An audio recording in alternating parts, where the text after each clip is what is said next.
If you've ever loved someone who only loved themselves, you know the kind of loneliness that doesn't need an empty room, just an empty heart. Let me start with the 10-second hook. You can sleep next to someone every night. You can cook for them, forgive them, fight for them, love them, and still feel invisible. That pain, it changes you. Today, I want to talk about what it feels like when your heart is in a marriage, but your partner's heart is in a mirror. When your husband only loves himself, you learn a painful truth: silence can hurt more than words. Distance can feel colder than divorce. And emotional abandonment doesn't leave bruises, but it leaves scars. You stop asking for attention because you know the answer. You stop fighting for the relationship because you're tired of fighting alone. You stop sharing your feelings because somehow every conversation becomes about him. And here's the deepest heartbreak. You didn't fall for a monster. You fell for the man he pretended to be. The charm, the confidence, the passion, all of it was bait, not love. In the beginning, he made you feel special. He put you on a pedestal. He wanted you, chased you, praised you, needed you. But the moment he knew you cared, he stopped caring. And that's the moment your life changed. You didn't notice it at first. The subtle blame shifting, the gaslighting, the emotional neglect. But little by little, your laughter softened, your spirit dimmed, your soul got tired. You started asking questions like, why am I never enough? Why does he get to hurt me and I still apologize? Why do I feel alone in a marriage? Let me tell you something with every ounce of truth. You are not hard to love. You are not too emotional. You are not dramatic. You are not the problem. You are someone who knows how to love, and he is someone who only knows how to receive love. And that is the wound we will talk about today. Let's talk about the moment you realized something was wrong. Not a loud moment, not a fight, not a dramatic scene. It was quiet. Maybe you were telling him about your day, your feelings, your dreams, and he didn't even look up. Maybe he rolled his eyes. Maybe he changed the subject. Maybe he made about him again, and something inside you whispered, I don't matter here. That's how it starts. See, when a husband only loves himself, he doesn't need to yell to break you. He uses silence. He uses judgment. He uses comparison. He uses the coldness of indifference. You start shrinking. You start tiptoeing. You start editing yourself because honesty has consequences and honesty has price. You stop sharing your happiness because he finds a way to steal it. You stop sharing your pain because he gets offended that you're too emotional. And instead of a partner, you are treated like a burden. Instead of a wife, you become an accessory. Instead of a human being, you become someone who must be managed, corrected, controlled, blamed. And the worst part, you try harder. You cook more, love more, forgive more, sacrifice more, because you think love can fix this. But relationships don't break because you failed. They break because only one person was trying. When love becomes one-sided, your heart becomes homesick while still living in the same house. You start apologizing for things that aren't your fault. You start blaming yourself for his coldness. You start believing his words more than your own truth. But hear me clearly, you are not crazy. You are not difficult. You are not too much. You are not unlovable. You are starving in a marriage that should have fed your soul. And there is a name for that kind of starvation: emotional abandonment. In the next section, we will talk about how emotional abuse doesn't break your bones. It breaks your confidence, your self-worth. Your identity emotional abuse is the kind of pain that no one sees, and sometimes not even you. Because when your husband only loves himself, he doesn't need to hit you to hurt you. He just needs to ignore you, mock you, belittle you, or make you doubt your own reality. It starts with small things. You express your feelings. He calls you dramatic. You ask for attention. He says you're needy. You try to communicate. He says you're starting a fight. And suddenly, you're apologizing for having emotions. You learn to hold tears until you're alone. You learn to be strong when you're breaking. You learn to survive a marriage that was supposed to feel like home. But here's what emotional abuse does. It doesn't destroy you in a moment. It destroys you slowly, piece by inch by inch, until one day you don't recognize yourself anymore. Once you were vibrant, you laughed loudly, you loved deeply, you dreamed freely. Now you second guess everything. You doubt your worth. You walk on eggshells. You start measuring your words just to avoid a cold stare. You start shrinking your personality so he won't call you too much. You start erasing yourself just to keep the peace. And that's the tragedy. You lose the relationship, but you also lose yourself. People on the outside say, why don't you just leave? Why don't you speak up? Why don't you defend yourself? They don't understand the invisible chains because emotional abuse is not loud, it is silent, it is subtle, it is psychological. It convinces you that you are the problem, that you are lucky he stayed, that no one else would love you, and the more he tears you down, the harder it becomes to stand back up. But listen carefully, you are still in there. Your spirit is still alive. Your heart is still capable of healing. You may feel broken, but you are not destroyed. You may feel tired, but you are not finished. In section 4, we will talk about the moment when a woman begins to wake up, when her heart whispers, I deserve better than this. There comes a moment in every woman's life when her heart begins to wake up, not loudly, not dramatically, just a quiet, painful whisper. I can't live like this anymore. It might happen while you're washing dishes or lying awake at 3 a.m. or pretending everything is fine in front of the world. It's the moment you realize that his love never protected you. It only controlled you. You start seeing things clearly. You notice how he smiles for strangers but comes home with cold eyes. You notice how he can compliment others but never you. You notice how he expects loyalty but gives nothing in return. And instead of asking, what's wrong with me, you slowly start asking, what's wrong with this marriage? This is the beginning of your awakening, because emotional pain has a strange gift. It opens your eyes.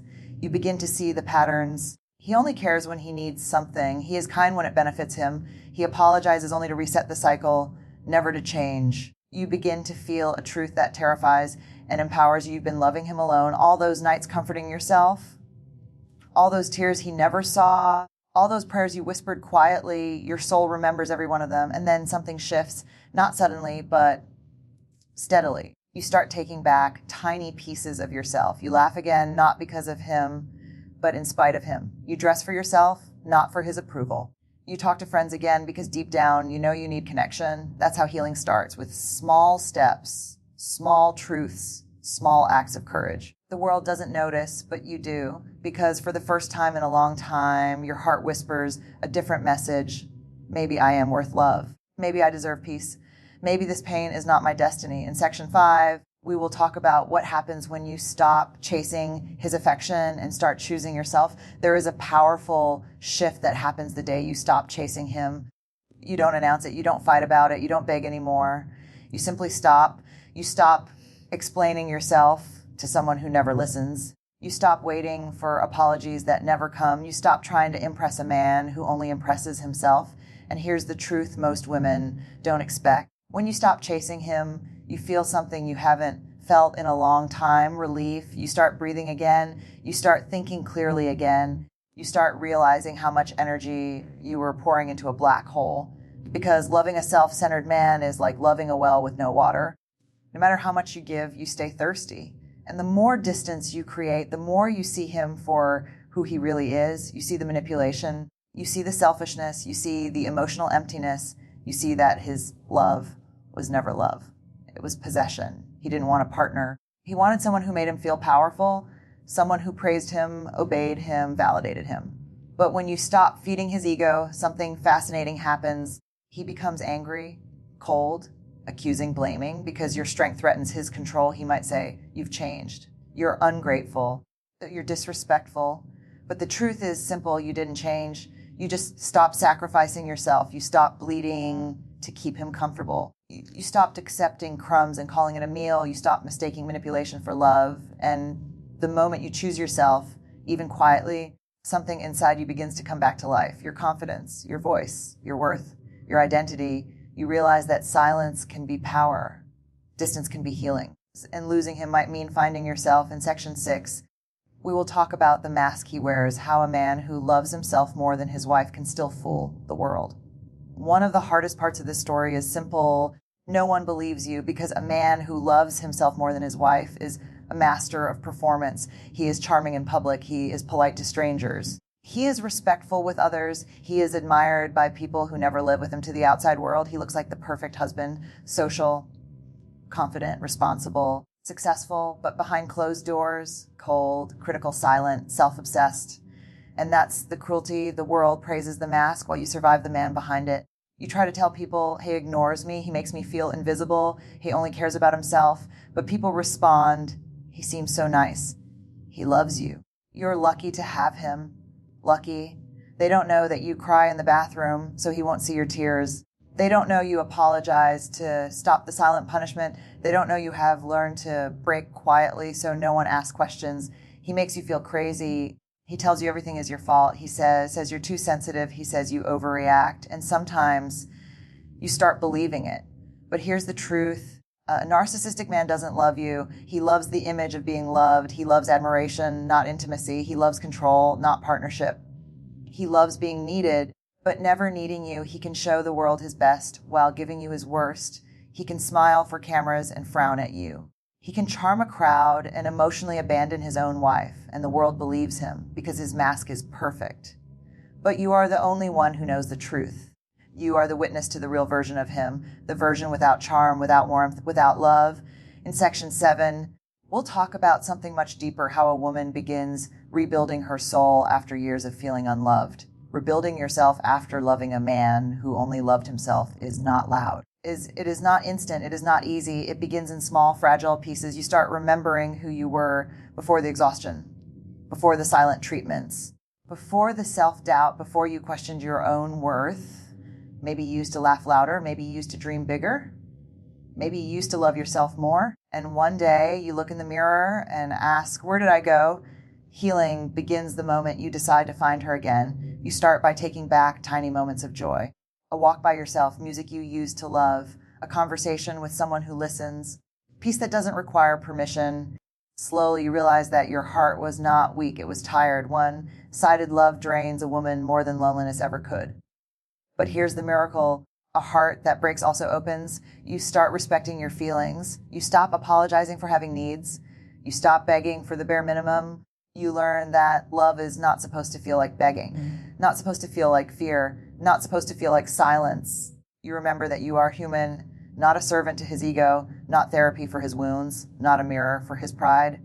You begin to rebuild boundaries. You begin to rebuild dignity. You begin to rebuild faith in yourself. And slowly, pain transforms into clarity. You start seeing that his behavior never defined your worth. It revealed his emptiness. You learn that a woman can survive heartbreak, but she cannot survive disappearing. And now, piece by piece, she is coming back stronger, wiser, braver. Because the woman who rises after pain does not return as the woman who was broken. In section 8, we talk about the hardest part, choosing what to do next. Stay, fight, or finally walk away. There is a moment every woman reaches, and it is the most terrifying moment of all decision. Do I stay and keep surviving? Do I fight for someone who never fought for me? Or do I finally walk away?